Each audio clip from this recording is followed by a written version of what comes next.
Hello friends, warm greetings. Welcome to my time and thoughts. வீடியோக்குள்ள உங்களை அன்புடன் வரவேற்கிறது உங்கள் ராகவி. இன்னைக்கு நம்ம ஒரு சூப்பரான ரெசிபி பார்க்க போறோங்க. நம்மள நிறைய பேர் வீட்ல கொடமிளகாவும் கோஸும் வந்து பொரியல் செஞ்சு கொடுத்தீங்கனா இல்ல வேற ஏதாவது சாம்பார் கூட்டு அந்த மாதிரிலாம் செஞ்சீங்கனா அப்படியே மொத்தமா ஒதுக்கிடுவாங்க. சோ ஒதுக்கப்பட்ட ஒரு காய் அப்படினு சொல்லலாம். ஆனா நூடுல்ஸ், பாஸ்தா அந்த மாதிரி ஃபாஸ்ட் ஃபுட் ஐட்டம்ல போடிங்க அப்படினா சாப்பிடுவாங்க. அப்பயும் ஒதுக்கி தான் வைப்பாங்க. சோ இன்னைக்கு அந்த கொடமிளகாவையும் கோஸும் மட்டும் வெச்சு சூப்பரான ஒரு பிரியாணி பண்ண போறோங்க. சோ வாங்க வீடியோக்குள்ள போகலாம். ஆனா அதுக்கு முன்னாடி இப்பதான் நம்ம சேனலை ஃபர்ஸ்ட் டைம் பாக்குறீங்க அப்படினா மறக்காம சப்ஸ்கிரைப் பண்ணி வச்சுக்கோங்க. இன்ஸ்டாகிராம்லயும் ஃபேஸ்புக்லயும் நம்ம சேனலோட ஐடி ராகவி அஃபிஷியல் ஃபாலோ பண்ணி வச்சுக்கிட்டீங்க அப்படினா நிறைய அப்டேட்ஸ் எல்லாம் தெரிஞ்சுக்கலாம். இப்போ வாங்க ரெசிபிக்குள்ள போலாம்.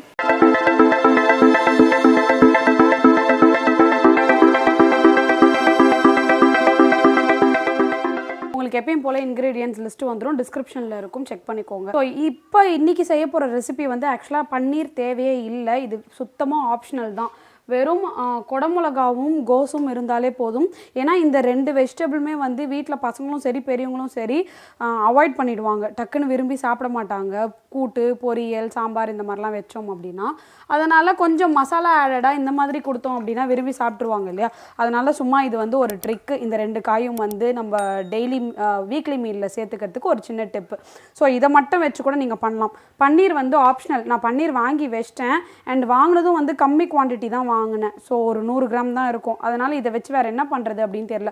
ஏன்னா கிரேவி அந்த மாதிரிலாம் எது செஞ்சோம் அப்படின்னாலும் போகாது இல்லையா, ஒரு 4-5 மெம்பர்ஸ் இருக்கிற ஃபேமிலிக்கு. அதனால் சரி இதை இது கூட ஆட் பண்ணிடலாமே அப்படின்னு நான் போடுறேன். நீங்கள் வந்து இதை ஸ்கிப் பண்ணிவிட்டு இது வரைக்கும் வச்சு கூட நீங்கள் வந்து நான் செய்கிற இந்த ரெசிபியை நீங்கள் இன்றைக்கி ட்ரை பண்ணலாம். இதுக்கு வந்து ஃபஸ்ட்டு நான் சும்மா ஒரு மேரினேட் மாதிரி பண்ணி வைக்கலாம், இன்னும் கொஞ்சம் டேஸ்ட்டாக இருக்குமே அப்படின்றதுக்காக சால்ட்டு சேர்த்துக்கிறேன். ஜீரகத்தூள் கொஞ்சமாக சேர்த்துப்போம்.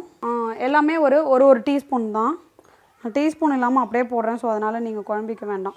அப்புறம் பெப்பர் பொடி கொஞ்சமாக, அதுக்கப்புறம் காஷ்மீரி மிளகாய் தூள் இருக்கு இல்லையா, ஸோ அது கொஞ்சம் சேர்த்துக்கலாம். இது வந்து மேரினேட் பண்ணி ஒரு 10 மினிட்ஸ் ஃப்ரிட்ஜில் வச்சுட்டு ஆட் பண்ணும்போது சேர்த்தோம் அப்படின்னா இன்னும் கொஞ்சம் உங்களுக்கு வந்து நல்ல டேஸ்ட் கொடுக்கும்.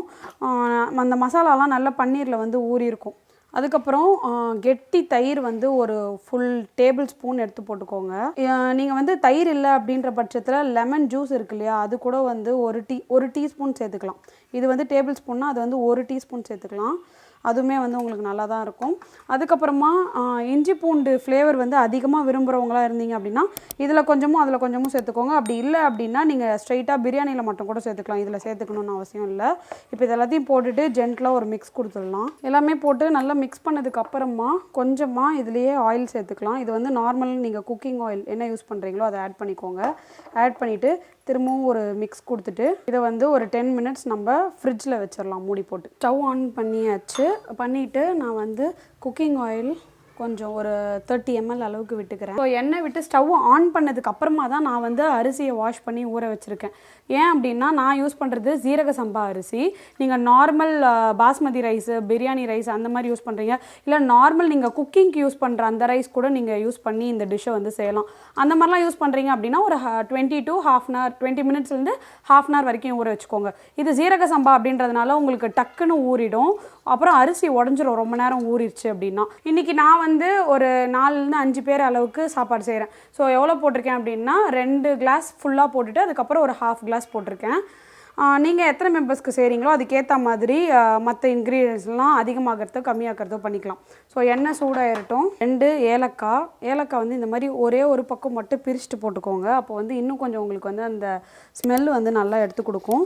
1 டீஸ்பூன் அளவுக்கு சோம்பு, 1/4 டீஸ்பூன் அளவுக்கு கசகசா, ஒரு 4லேருந்து 5 கிராம்பு, 2 அன்னாசி பூ, பிரிஞ்சி கட்டை சொல்லுவாங்க இல்லையா 2, கடல் பாசி கொஞ்சோண்டு, பட்டை வந்து 2 துண்டு, 2 பிரிஞ்சி இலையை கட் பண்ணி போட்டுடுறேன். 1 செகண்ட்லேருந்து 2 செகண்ட் வரைக்கும் கொஞ்சம் பொரியட்டோன்னு வெயிட் பண்ணி அதுக்கப்புறம் நம்ம வெங்காயத்தை ஆட் பண்ணிக்கலாம். ஜாதி பத்திரி அப்படின்னு சொல்லுவாங்க, அது நார்மலாக பிரியாணிக்கெலாம் யூஸ் பண்ணுவாங்க. ஸோ அது இருந்தது வீட்டில் அப்படின்னா அதை ஆட் பண்ணிங்கன்னா கூட இன்னும் கொஞ்சம் நல்ல உங்களுக்கு வாசனையும் டேஸ்ட்டும் கொடுக்கும். இப்போ எல்லாம் பொரிஞ்சிருச்சு. நான் வந்து பிரியாணிக்காகன்னு கட் பண்ணுவோம் இல்லையா, இந்த மாதிரி தின் லேயர்ஸாக கட் பண்ணிக்கோங்க வெங்காயத்தை. அதை ஆட் பண்ணிக்கிறேன். வெங்காயம் ஆட் பண்ணிவிட்டு ஒரு 2 நிமிஷம் கழித்து பச்சை மிளகாவை ஆட் பண்ணிக்கலாம். ஏன் அப்படின்னா பச்சை மிளகாவை ஃபஸ்ட்டே போட்டிங்க அப்படின்னா அது வந்து பொரிஞ்சு வெடிக்க ஆரம்பிச்சிரும். ஸோ அதனால் வெங்காயத்தை போட்டுட்டு அதுக்கப்புறமா பச்சை மிளகா போடுங்க. வெங்காயம் போட்ட உடனே வெங்காயம் நல்லா கோல்டன் கலராக வரட்டும் அப்படின்னு வெயிட் பண்ணிவிட்டு அதுக்கப்புறமா தக்காளி ஆட் பண்ணுங்கள். ஸோ நான் பச்சை மிளகாவையும் போட்டுட்டேன். இப்போது இந்த ஸ்டேஜில் இஞ்சி பூண்டு விழுது கொஞ்சமாக போட்டுக்கலாம். நீங்கள் நார்மலாக இதுன்னு இல்லை, நீங்கள் எந்த மாதிரியான பிரியாணி செய்கிறா இருந்தாலும் வெங்காயம் வந்து கொஞ்சம் நல்லா கோல்டன் ப்ரௌன் ஆகட்டும் அப்படின்னு விட்டுட்டு அதுக்கப்புறமா தக்காளி ஆட் பண்ணிங்க அப்படின்னாலே அது வந்து உங்களுக்கு தனி டேஸ்ட் தான் கொடுக்கும். ஸோ ட்ரை பண்ணி பாருங்கள் வேணால் ஒரு தடவை. ஏன்னா நிறைய பேர் என்ன பண்ணுவாங்க அப்படின்னா வெங்காயம் போட்டு கொஞ்சம் அது வதங்கின உடனே தக்காளியை போட்டுருவாங்க. இது வந்து ஆக்சுவலாக வேறு ஒருத்தவங்க சொல்லி தான் இந்த டிப்பை வந்து நான் ஃபாலோ பண்ணேன். அப்போ வந்து அது கொஞ்சம் டேஸ்ட் வந்து வித்தியாசமாக தான் இருக்குது. இது வந்து இப்போது மிளகாத்தூள், பிரியாணி மசாலா அந்த மாதிரிலாம் எதுவுமே சேர்க்காம காரத்துக்கு வெறும் பச்சை மிளகாவை வச்சு மட்டும் செஞ்சீங்க அப்படின்னா உங்களுக்கு அதுவே புலாவ்.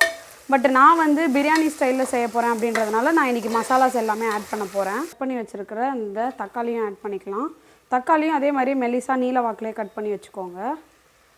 ஆட் பண்ணிவிட்டு தக்காளி வந்து நல்லா ஸ்மாஷ் ஆகிற அளவுக்கு நம்ம ஒரு மீடியம் ஃப்ளேமில் போட்டுட்டு விட்டுடலாம். தக்காளி நல்லா ஸ்மாஷ் ஆகிடுச்சு பாருங்கள், நல்லா ஜூஸியாக ஆகிடுச்சு. இப்போ என்ன பண்ணோம்னா நம்ம குடமிளகாவையும் கோஸையும் ஒன்றாவே ஆட் பண்ணிடலாம். கொஞ்சமாக கல்லுப்பு ஆட் பண்ணிக்கலாம். ஒரு பாதி வெந்ததுன்னா போதும், மீதி வந்து நம்ம தண்ணி விட்டு மூடி வச்சிட போகிறோம் இல்லையா. ஸோ பன்னீர் ஆட் பண்ணுறதுக்கு முன்னாடி இது கொஞ்சம் வெந்துடட்டும். மிளகாய் தூள், பட்டை மிளகாய் தூள் அப்படின்னு சொல்லுவாங்க இல்லையா, அது ஒரு ஃபுல் டீஸ்பூன் போட்டுக்கிறேன். ஒரு அரை டீஸ்பூன் போட்டுக்கலாம். மஞ்சள் தூள், கரம் மசாலா தூள் வந்து ஒரு டீஸ்பூன் வந்து ஆட் பண்ணிக்கலாம். உங்களுக்கு அதிகமாக மசாலா வேணும் அப்படின்னு நினச்சிங்கன்னா இன்னும் ஒரு 1/4 ஸ்பூன் கூட மேலே போட்டுக்கலாம். போட்டுட்டு இது எல்லாத்தையுமே நல்லா மிக்ஸ் பண்ணி விட்டுடலாம். நீங்கள் பன்னீரில் வேறு கொஞ்சம் மசாலாஸ்லாம் போட்டிருக்கீங்க இல்லையா, ஸோ அது வந்து ஞாபகம் வச்சுருந்து இதில் போடணும். ஏன்னா இதுலேயும் அதிகமாக போட்டிங்க அப்படின்னா இன்னும் அது போட்டதுக்கப்புறமா உங்களுக்கு ரொம்ப உப்பு காரம்லாம் அதிகமாகிடும். ஸோ அதனால் அதில் 1/4 நம்ம போட்டிருக்கோன்னா மீதி 3/4 மசாலா தான் இதில் போடணும். மசாலாஸ்லாம் நல்லா ஒன்றா கலந்து வந்துருச்சு. இப்போது நம்ம ஃப்ரிட்ஜில் மேரினேட் பண்ணி வச்சுருக்கோம் இல்லையா, அந்த பன்னீரை ஆட் பண்ணிக்கலாம். பன்னீர் உடையாத அளவுக்கு கொஞ்சம் நல்லா ஜென்டலாக மிக்ஸ் பண்ணிக்கோங்க. ஸோ அரிசியை ஆட் பண்ணுறதுக்கு முன்னாடி கொத்தமல்லியும் புதினாவும் எடுத்து வச்சுருக்கோம் இல்லையா, அதில் பாதி அளவை இப்போ போட்டுக்கலாம். மீதியை வந்து குக்கர் க்ளோஸ் பண்ணும்போது போட்டுக்கலாம். அரிசியை வந்து தண்ணிலாம் வடிச்சிட்டு ஃபுல்லாக ட்ரெயின் ஆக்கிட்டு அதுக்கப்புறமா ஆட் பண்ணிக்கோங்க. இது சீரக சம்பா அப்படின்றதுனால நான் 1க்கு 1.25 தான் தண்ணி வைப்பேன். நீங்கள் நார்மல் குக்கிங் ரைஸ் எடுக்கிறீங்க அப்படின்னா நீங்கள் 1க்கு 2 தண்ணி கூட வச்சுக்கலாம். பாஸ்மதி ரைஸ், பிரியாணி ரைஸ் அப்படிலாம் போகிறீங்க அப்படின்னா 1க்கு 1.5 தண்ணி வச்சுக்கோங்க. ஸோ நான் 1க்கு 1.25 சொன்னேன் இல்லையா, அப்போ அந்த கணக்குப்படி எனக்கு வந்து 3 டம்ளர் தண்ணி தேவைப்பட்டுச்சு. ஸோ 3 டம்ளர் தண்ணியை நான் ஆட் பண்ணிடுறேன். ஃபுல்லாக மிக்ஸ் பண்ணி விட்டுட்டு குக்கரை க்ளோஸ் பண்ணுறதுக்கு முன்னாடி நான் இப்போ ஒரு 2-3 தடவையாக பிரியாணி செய்யும்போது என்ன பண்ணுறேன் அப்படின்னா ஹரிமா பிராண்டோட இந்த பிரியாணி எசன்ஸ் வந்து வாங்கிட்டு வந்தேன் சும்மா ட்ரை பண்ணலான்னு. இது பெய்ட் ப்ரொமோஷன்லாம் கிடையாதுங்க, நான் யூஸ் பண்ணி எனக்கு பிடிச்சிருக்கு அப்படின்னவே உங்ககிட்ட நான் ஷேர் பண்ணுறேன். ஸோ இது வந்து ரொம்ப விடக்கூடாதுங்க, ஒரு 2-3 ட்ராப், அதாவது 1/4 மூடிக்கும் கம்மி தான் நான் எடுத்திருக்கேன். இதை வந்து க்ளோஸ் பண்ணுறதுக்கு முன்னாடி இப்படி மேலே லேசாக விட்டுட்டு அதுக்கப்புறமா இந்த கொத்தமல்லி, புதினா, இந்த தழையெல்லாம் போட்டுட்டு மேலே ஒரு டீஸ்பூன் அளவுக்கு நெய்யை இப்படி லேசாக விட்டுட்டு குக்கரை மூடிட்டு பிரியாணி முடிஞ்ச உடனேவே நீங்கள் குக்கரை ஓப்பன் பண்ணி பாருங்கள். அப்படியே வீடே அந்த ஸ்மெல் வந்து உங்களுக்கு அப்படி மணக்கும்.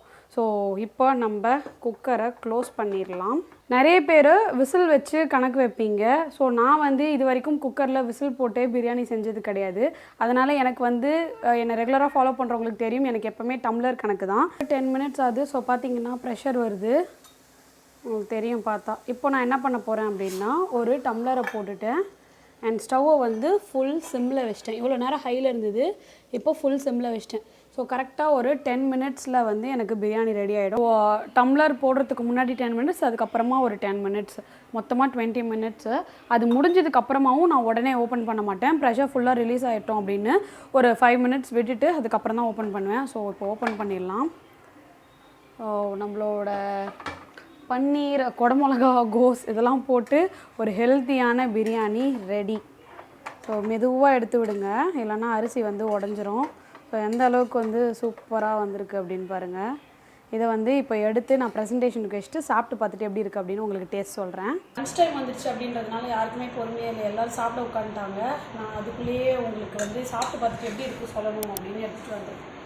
அண்ட் இது கூட வந்து ஆனியன் ரைத்தா, அப்படி இல்லைனா அது கூட கேரட்டு, பச்சை மிளகா அதெல்லாம் போட்டு கூட அந்த மாதிரி ரைத்தா பண்ணலாம். இல்லை வெள்ளரிக்காய் பச்சடி இருக்கு இல்லையா, அது கூட தொட்டு சாப்பிடலாம்.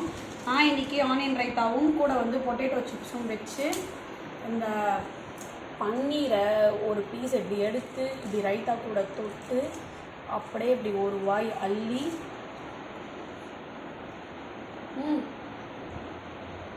ஃபுல்லாக அப்படியே வாசனையாக உள்ளே இறங்குது. கண்டிப்பாக வீடியோ பார்த்தோட மட்டும் இல்லாமல் நான் சொன்ன மாதிரி வீட்டில் குடமிளகாவும் கோஸும் மீதி இருந்தது அப்படின்னா இந்த பிரியாணி செஞ்சு ட்ரை பண்ணி பாருங்கள். ரொம்ப விரும்பி சாப்பிடுவாங்க. கோஸு குடமிளகா பிடிக்காதவங்க கூட பிரியாணி விரும்பி சாப்பிடுவாங்க. இந்த வீடியோ உங்களுக்கு கண்டிப்பாக பிடிச்சிருக்கும் அப்படின்னு நினைக்கிறேன். பிடிச்சிருந்தது அப்படின்னா ஒரு லைக் மறக்காமல் கொடுத்துருங்க. அண்ட் செஞ்சு பார்த்துட்டு எப்படி வந்தது அப்படின்ற ஃபீட்பேக்கை கமெண்ட்ல என்கிட்ட மறக்காமல் ஷேர் பண்ணுறேங்க. ஸோ இந்த வீடியோவில் விட பெற்ற அடுத்து ஒரு சூப்பரான வீடியோலையோ இல்லை vlogலையோ எல்லாரையும் வந்து நான் மீட் பண்ணுறேன். தேங்க்ஸ் ஃபார் வாட்சிங். See you soon.